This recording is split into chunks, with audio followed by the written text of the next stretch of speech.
आंदोलन करने पड़ेगी। सर कलम करवाने की बात आएगी तो सर कलम करवाने के लिए भी तैयार रहेंगे, लेकिन वक्फ बिल पास नहीं होने दिया जाएगा। हुकूमत ने हम लोग को यहाँ पर आने पर मजबूर किया है, इसलिए कि ये कानून जो बिल लाया जा रहा है, ये हमारे इस्लाम के अंदर, हमारे धर्म के अंदर सरासर इंटरफेयर है, मुदाखलत है, जो मुसलमान इस बात को किसी सूरत में गवारा नहीं करेगा। बाबरी मस्जिद को तोड़ के राम मंदिर बनाया, वहाँ कौन मुसलमान को हकम बनाया? गवर्नमेंट किसी को नहीं, अपने लोगों को रखा हुआ है। तो ये हमारे मस्जिद में क्यों आ पा रहे हैं और हमारी ज़मीन को क्यों छीन रहे हैं? नमस्कार, मैं प्रकाश चंद्र और आप देख रहे हैं बेखौफ आवाज़। अभी हम पहुंचे हैं पटना के गांधी मैदान स्थित बापू सभागार में और आप देख सकते हैं कि यहां पे हमारे मुसलमान भाई एकत्रित हुए हैं। तो आखिरकार हम उन्हीं से जानने का प्रयास करेंगे कि आज जो इस बापू सभागार में इतनी बड़ी मीटिंग रखी गई है वो किस उद्देश्य से रखी गई है। तो आप देख सकते हैं कि हमारे साथ यहाँ पर कुछ मुसलमान भाई मौजूद हैं। तो चलिए इनसे बात करते हैं और जानने का प्रयास करते हैं कि आखिरकार आज जो यह मीटिंग रखी गई है तो उसके पीछे क्या उद्देश्य है। यहाँ पे जो मीटिंग रखी गई है, थोड़ा सा ऐसे हो जाइएगा, आज यहाँ पे जो मीटिंग रखी गई है उसके पीछे क्या उद्देश्य है? उद्देश्य ये है सर, क्या बताएंगे, मौजूदा हुकूमत की नीयत अब ख़राब हो चुकी है। पहले आप अपना परिचय दे दें हमारे दर्शक। मेरा नाम है मुक़द्दर आलम, मैं आशी गोरा बोराम दरभंगा का रहने वाला हूँ। इस प्रोग्राम में हम लोग दूर दराज से शिरकत करने के लिए आए हैं और क्या ज़रूरत थी हम लोगों को अपने घर मकान को छोड़कर इतना पैसा खर्च करके यहाँ आने की।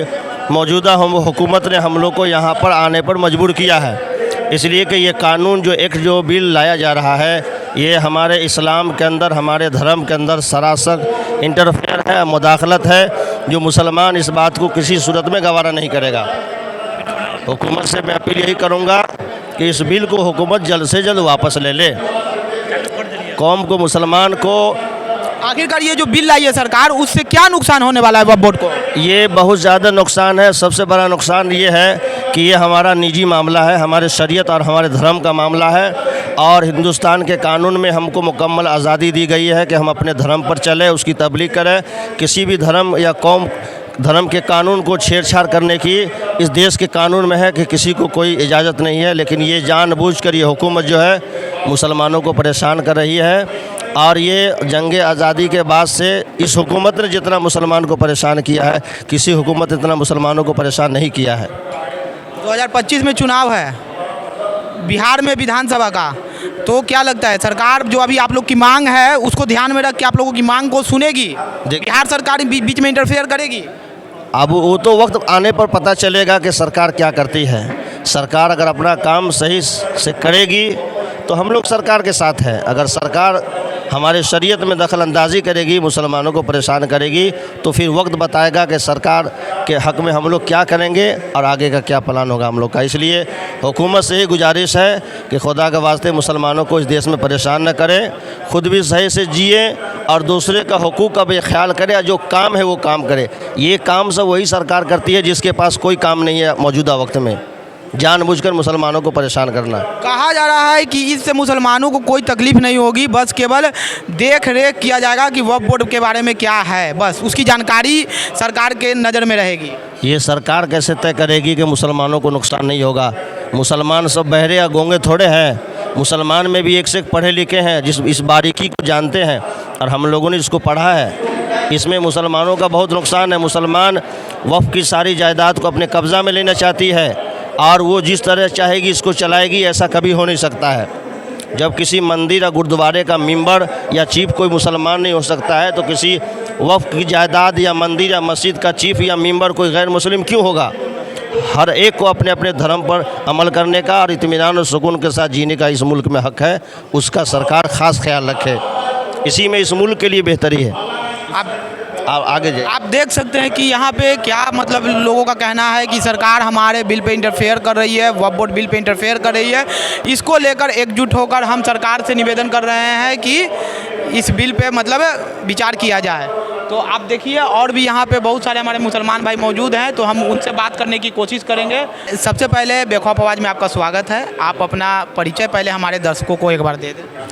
मेरा नाम मोहम्मद समीउल्लाह है, मैं गोरा बोराम का रहने वाला हूँ और यहाँ हम लोग जो आए हैं, देखिए इस हिंदुस्तान की सरज़मीन पे हिंदू, मुस्लिम, सिख, ईसाई, बुद्धिस्ट कई कौम बसते हैं। एक कौम नहीं है, कई कौम बसते हैं। लेकिन मुसलमान को जो टारगेट बनाया जा रहा है, मुसलमान के देखिए जितने कौन बना रहा है टारगेट? सरकार बना रही है और मीडिया बना रही है, ये सब जो बना रही है वही जो मुसलमानों के जो सबसे ज़्यादा जो जायदाद है, रेलवे का आमदनी, रेलवे में बहुत ज़्यादा है। तीसरे नंबर पे आता है वक्फ बोर्ड के जो हमारे आबा व अजदाद ने, पुरखों ने जो ज़मीन दे दिया है, अल्लाह को दे दिया है। ये मोबाइल हम आपको दे दिए तो आपका हो गया, ये मोबाइल को आप तोड़िए, कुछ भी कीजिए, लेकिन ये मोबाइल जब हम दे दिया आपको तो आपका हो गया। हम कोई तीसरा छीन ले मोबाइल तो ये गलत है। ये जितनी भी औकाफ की जो जायदाद है, जो हमारे पुरखों ने दी है, आबा व अजदाद ने दी है, वो अल्लाह को, ईश्वर को, गॉड को दे दिया है। अब सरकार ये नया कानून लेके आ रही है।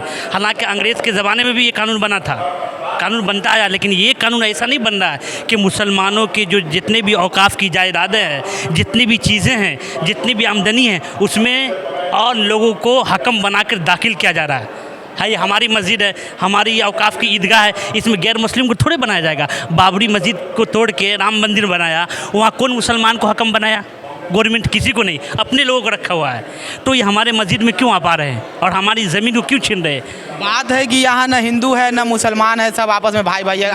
हम लोग मिल के नारा भी लगाते हैं, हिंदू मुस्लिम सिख ईसाई आपस में भाई भाई। सरकार भी यही कर रही है, तो फिर सिख को कहाँ टच कर रही है? इतना बड़ा बड़ा गुरुद्वारा है, सिख को टच करे? हरियाणा में कितना बड़ा बड़ा गुरुद्वारा है, उसको क्यों नहीं?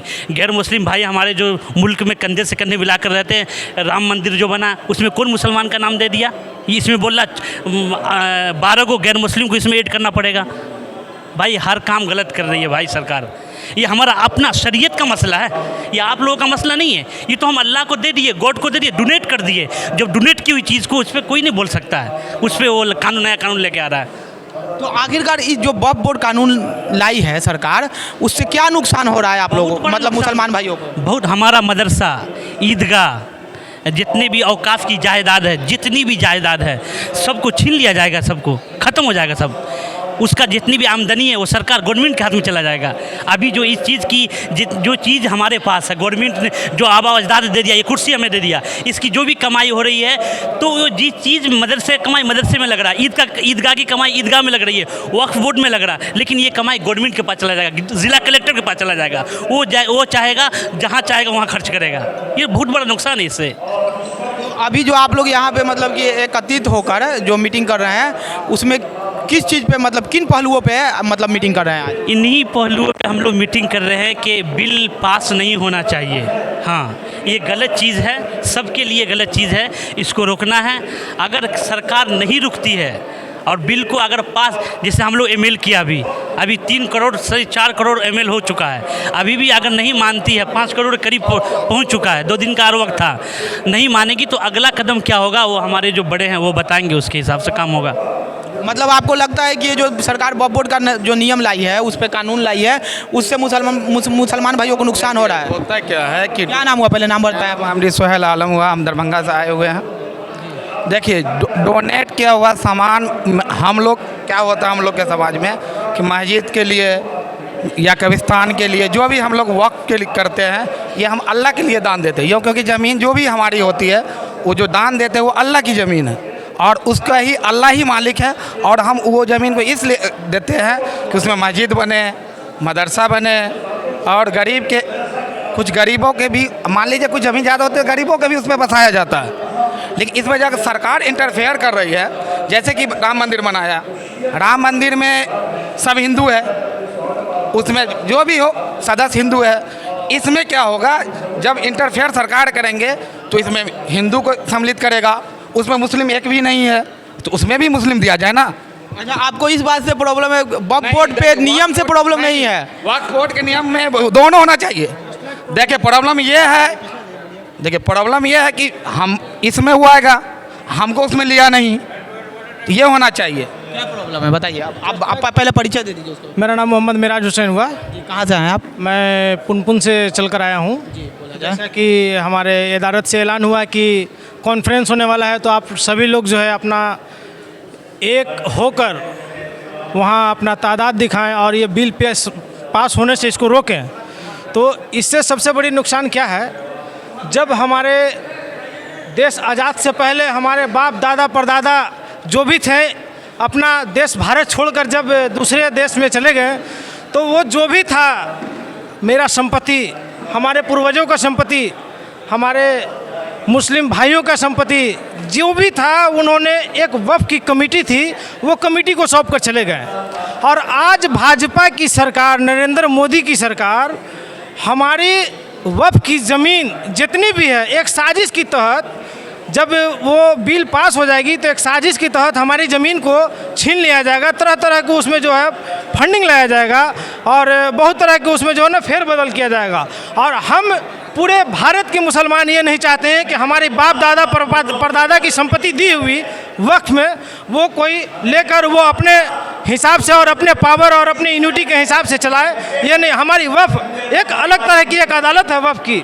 अगर एक बार जो कब्रिस्तान में ज़मीन दे दी गई वो कब्रिस्तान से वापस नहीं आ सकती है। एक बार जो मस्जिद में दे दी गई है वो मस्जिद से फिर जो वापस नहीं जा सकती है। अगर ये हमारे दादा और परदादा अगर एक कट्ठा का एक धूर ज़मीन दे देते हैं किसी को, अगर दान में, वक्फ में दान किसी को, हमको आपको देना तो वो भाई भाई की हिस्सेदारी हो जाती है। लेकिन अगर वो दान में दे देते हैं वक्फ में, तो वो वक्फ से फिर कभी वापस नहीं आ सकता। और इंशाअल्लाह हमारे वक्फ के पास इतनी ताकत है और इतनी ज़मीन है कि पूरे भारत में 3 दिल्ली जैसा राजधानी बनाया जा सकता है। 3 दिल्ली जैसा राजधानी बनाया जा सकता है। बिल्कुल 3 दिल्ली जैसा राजधानी बनाया जा सकता है। और इसी पे हमारी विपक्ष की सरकार, भारतीय जनता पार्टी की सरकार, हमारी वक्फ की ज़मीन को जो है ना किसी तरह से बिल पास करके वो अपने पक्ष में लाना चाहती है। आप बोल रहे हैं कि भारतीय जनता पार्टी की सरकार जो है आपकी विपक्ष की सरकार है, लेकिन अभी सरकार में तो भारतीय जनता पार्टी ही है। तो जैसे भारतीय जनता पार्टी जैसे सरकार में है तो विपक्ष हमारे साथ में खड़ी है। हर पार्टी चाह रही है कि ये बिल नहीं पास हो। हर लोग चाह रहे हैं कि बिल नहीं पास हो। और ख़ास करके पूरे देश भारत के मुसलमान चाह रहे हैं कि हमारा जो है बाप दादा की विरासत में दी हुई वक्फ में संपत्ति, ये वक्फ बिल जो है पास ना हो, ताकि हमारी संपत्ति वक्फ में ही रहे। इसमें कोई फेरबदल नहीं हो सकता है। इसके लिए हम लोगों के जहाँ तक आंदोलन करने पड़ेगी, सर कलम करवाने की बात आएगी तो सर कलम करवाने के लिए भी तैयार रहेंगे, लेकिन वक्फ बिल पास नहीं होने दिया जाएगा। आप देख सकते हैं कि मुसलमान भाइयों में आक्रोश देखने को मिल रहा है वक्फ बिल के खिलाफ। वो बोल रहे हैं कि अगर हमारा सर कलम करवाना पड़े तो हम करवाने को तैयार हैं, लेकिन वक्फ बिल पास नहीं होने देंगे।